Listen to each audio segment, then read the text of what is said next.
Hi there, lovers! Today I'm joined by my lover. That's you. That's your cue to hype up. We talk about. Hey.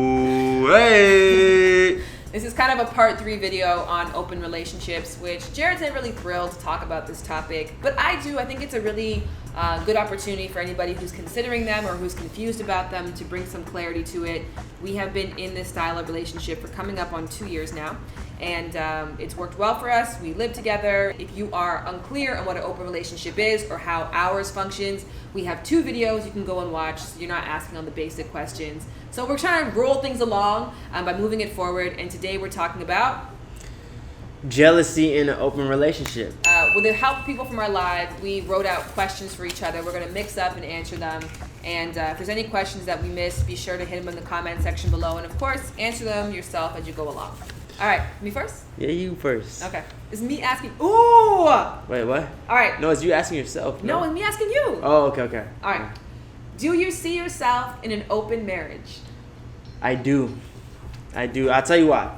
It works so well right now, being openly, like, communication-wise. I don't think while I'm in the marriage, like, that's going to be something that I'm going to be, like, pulling up every other week. Hey, I want to go on a date with somebody. You know what I mean? Pulling that open card all the time. But I do like the opportunity, and I do like it open, and I feel like as soon as you close it up, that just leaves it into shadiness. That leads it into, like, people wanting to hide things or not bring things up when feelings do come up. Not necessarily, but for you feel that For way. me, yeah. When you close things up, I feel like it just kind of makes it easy to be like, should I bring that up? I know we closed this up. Should I even you know what I mean? I just feel like when it's open, it's a lot easier to approach. For you. For me. Yeah. I just don't want it to seem as if we're saying that it's better to be easier to be honest in an open relationship. I think it is. Be, for some people who in monogamous relationships, I think it is easier to be honest. I'm not afraid to say that. It's easier for you. It's easier for me, which is why we're in it. But it's not easier for everybody. I guess. All right. Do you feel jealous when you know I'm with somebody else?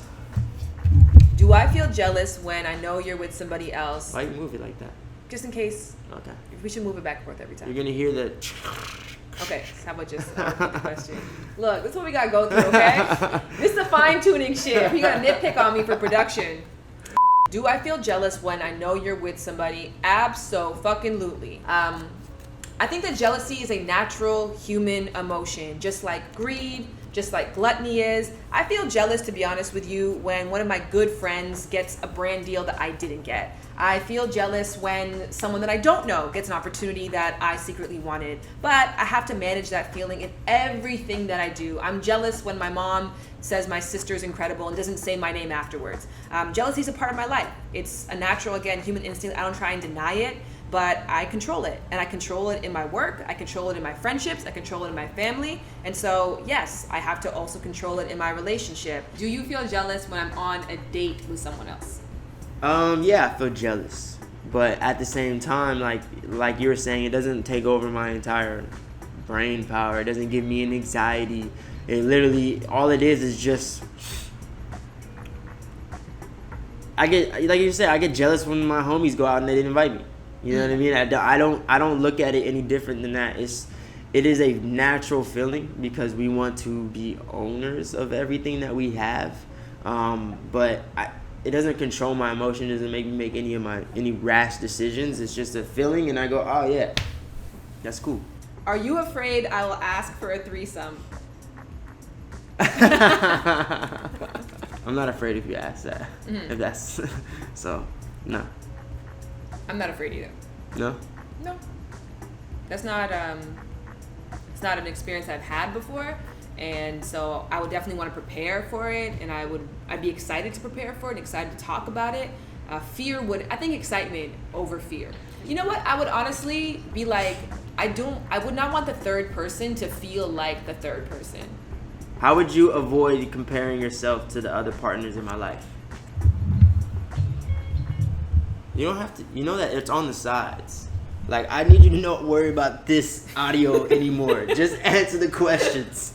How do I avoid comparing myself to the other partners in your life? Yeah. Comparison is the thief of joy. And I'm in a field that's very easy for me to become obsessed with comparison because I live in a metrics-based world.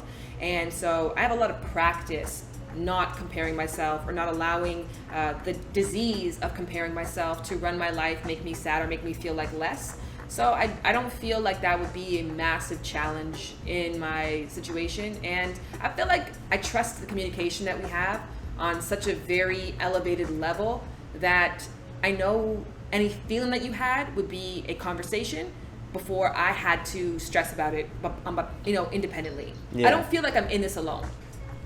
I think I'm the king of empathy.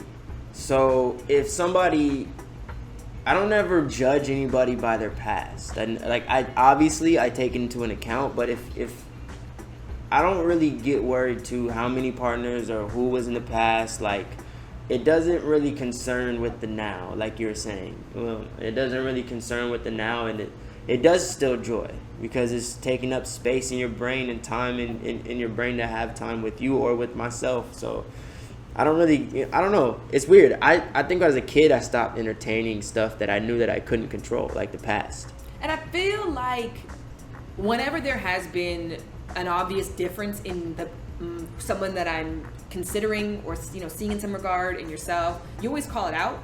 Yeah. You never like tiptoe around it. And No, so yeah. it's like, oh, it's really clear what the differences are. Or I'm really aware what it is that you find in this person. Yeah. And so I think it's also acknowledging. Yeah. You know what I mean? Not being afraid to acknowledge and say those things out loud. And I do that all the time, I think, in my regular ass life. Like, there are some people that I'm like, there are people better educated than me. There are experts who have ideas or experience that I don't have. And I'm not afraid to say that out loud. Nor would I be afraid to say if you were dating somebody with a fatter ass. Like, yeah, that girl's got a fatter ass. Or like, I see, you know what I mean? Like, that person's a dancer. They can do the splits. I cannot. So I feel like acknowledging the differences makes it real and something that's less in your head. I feel like whenever something is in your head, that's when it can do the most damage. All right. How do you feel about me looking at someone else while we're together? Like just out on the street? Like, what if we're out and I'm flirting with somebody, or I look at someone else? How would you feel? Like I peep it because I know everyone around probably that knows of us like looks at me to see what I'm gonna do. Like, for instance, we went out to dinner today and you and the waiter hit it off. You and the waiter were getting along. He even like only said hi to you and asked what your name was when we were leaving. Like, he didn't talk to anybody else in the table. I don't almost where you forgot to give me water. That's the only thing. That's the only time I get upset, when you don't I need water. You should have been like, hey, can I get some water? You know what I mean? And you just let him walk away. So use the perk. Use the perk. Flirt all you want, but give me my water. Like, you know what I'm saying? Help me boy out. Flirt all you want. Make it happen. Get in there. You know what I'm saying? I think flirting is healthy, and it's also to, like you're saying, I think I heard you say it before, but it's also something to know that, my partner still got it. Like, she can still go out there and flirt, and people receive it, and people want it. So I don't know. I like when you flirt with other people, I like it. I mean, the example that I have is I watched Jared perform. Insert clip right now.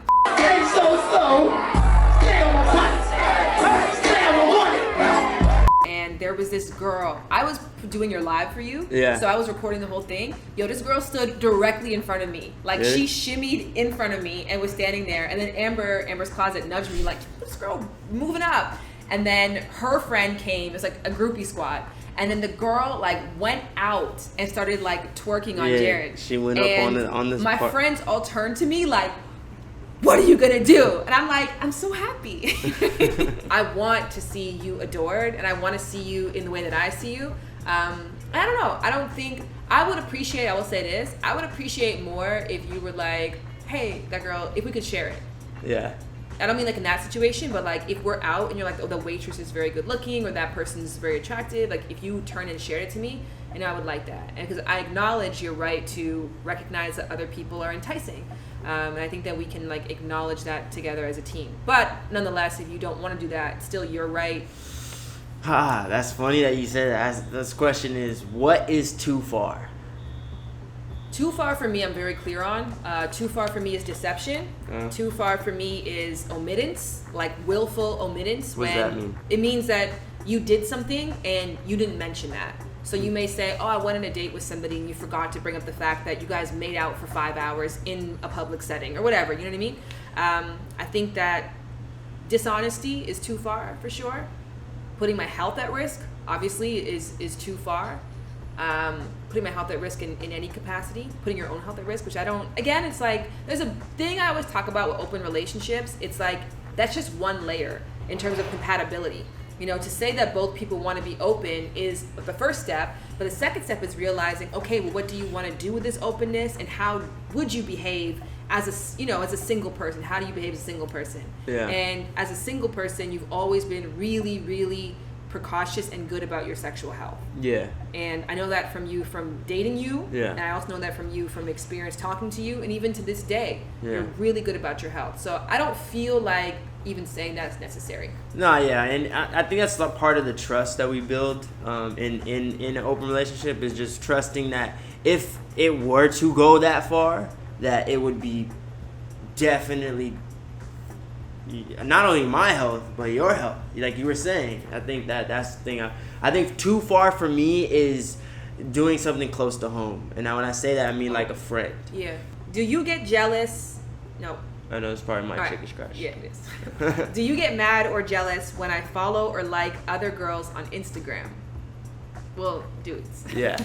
I don't. I don't. I think I think that actually applies also with flirting.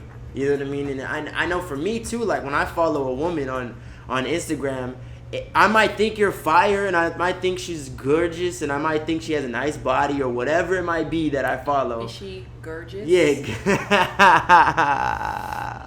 You know, I think that I want you to be desired, and I want you to follow other guys, and that's part of being desired. You know what I mean? It's like you're leaving breadcrumbs. You know what I mean? Yeah. You're leaving you're like, oh, you know. I want them to think they have a chance. With that being said, though, you did request that I not put thirsty comments on stuff. Yeah, so that's the only thing is but that's not a is that gonna hurt me? That's just more of like, I don't want to really date somebody that's Like that. yeah, it's almost embarrassing for me, you know, with the tongues out and like the watermarks and stuff. I'm like, I don't even know if I really like that's corny. I don't have a problem at all with you following other people, and I think again it's healthy, it's natural. I will say this: what bothered me is that the other day when I told you who my Instagram crush was, I was like, "Oh, Jared, who's your Instagram crush? Here's mine." I scrolled through his photos with you, and then you're like, "I don't really have one. I don't really." But meanwhile, you have bare girls on your ting. And I feel like there's a part of you that's still afraid to be open, to express that part. No. You asked me what my my Instagram crush is. I don't have one yet. I really don't. Well, just pick 5 then. Okay, but I don't have a girl that's like. I can't even think of one that's on the top. You know what I'm saying? No, I can't even think of one. You know what? I will say I kind of believe this because What? the world's most annoyingest thing happened the other week. What? We were laying in bed, and I turned to Jared, Oh my and I was gosh. like, "Jared, what's your favorite love song?" And he was like, "I don't know." I was like, "Just tell me one that you like." I don't know right now. I'm not sure. Like, well, just pick a song that you like. Choose a fucking song that you like, and he couldn't do it. See the thing is, because you're acting like it's the be all and end all. I just want to know what love song do you enjoy. Y'all been hearing Shannon's voice this whole time, or my voice yet? So all I'm trying to say is that what I didn't want to do is give you a fake ass answer. You feel me? I wanted to give you the real answer. So when you asked me what my favorite love song is, I couldn't think of what my favorite love song is in the moment. So I said I don't know. You want me to just throw out one? Yes, I did. That's fake. It's not fake. You just gotta know every time I answer you, when you get an answer, it's authentic. I don't even know what the women thirst pages are. I follow unrefined men. See, I need to find the thirst I follow pages. a couple Yeah, of dude I need to thirst find. pages. I need to find the thirst pages because I remember when Instagram first started, I had the thirst pages on point, and then I got in a relationship that made me delete that shit. So now I'm out of the loop. I need to find the new ones. Yo, I follow Director X. This man posts the most Caribbean beautiful women all the time. It stays with him. So hey, shout out to Director X, man. Would you leave me for someone else? Ooh. Would I leave you for someone else? Yes, of course. It would take a lot. I know, because I'm fucking awesome. You're incredible. You are incredible. You are a partner. You are my best friend. You are somebody that I look up to. You are a teacher. You are a family member. You are my best roommate by far. You are my best sexual partner by far. But at the end of the day, I have one life to live, and I don't. You gotta get the best. I gotta get the best, and I'm with you because I believe you're the best, and I also am with you for the ups and the downs. Yeah, I expect you to leave someone that if they're better than me. Leave you, Yeah. not leave someone. Yeah. Oh, I mean, even that. Yeah, both ones, and leave somebody. Are you afraid of losing me? Of course, there's a fear in losing you. Of course, because the communication that we have, the vibe that we have, the life that we built, is I've never came across it in my entire life. So I think there's a huge fear in losing you. You know. I'm definitely, yeah, of course. I'm afraid of losing you. I do feel the same ways, though, of like, there would be a painful joy in losing you. There'd be a painful joy in losing you to a number of different circumstances. What probably is a more real fear for me, because it's an imminent fear, is, fear of losing you to your career. And not losing you in a sense of us breaking up or that's this ending, but you're such a big part of my everyday life. You're such a big part of you're just a big part of me. And so, we've talked about before, the first 5 years you're going to be gone most of the time, and you have to devote yourself in that regard. So thinking about not sharing a space with you and not getting to see you every morning, that feels fearful for me, but it also feels exciting for me because I know it's one of my dream come trues to see your dream come true. All right, so that was the end of the video. We want to encourage you guys, whether you are in a monogamous relationship or single or in a somewhat open relationship or an open relationship, to answer these questions, for your potential partner or for your current partner right now. My question for you is, what role does jealousy play in your life, and how do you define jealousy? And my question for y'all is, what is too far? What is crossing the line? And what do you do when someone crosses the line? There you go. You see that? You did good. You see that, Chunk? Speaking of crossing the line. No, it's art. Come over. You ain't tryna flip them cheeks for no ones. No one about to rub them buns for good luck. I get it, girl. Oh yeah, I get it, girl. Yeah, I get it, girl. Oh. And if you don't know, get it, girl.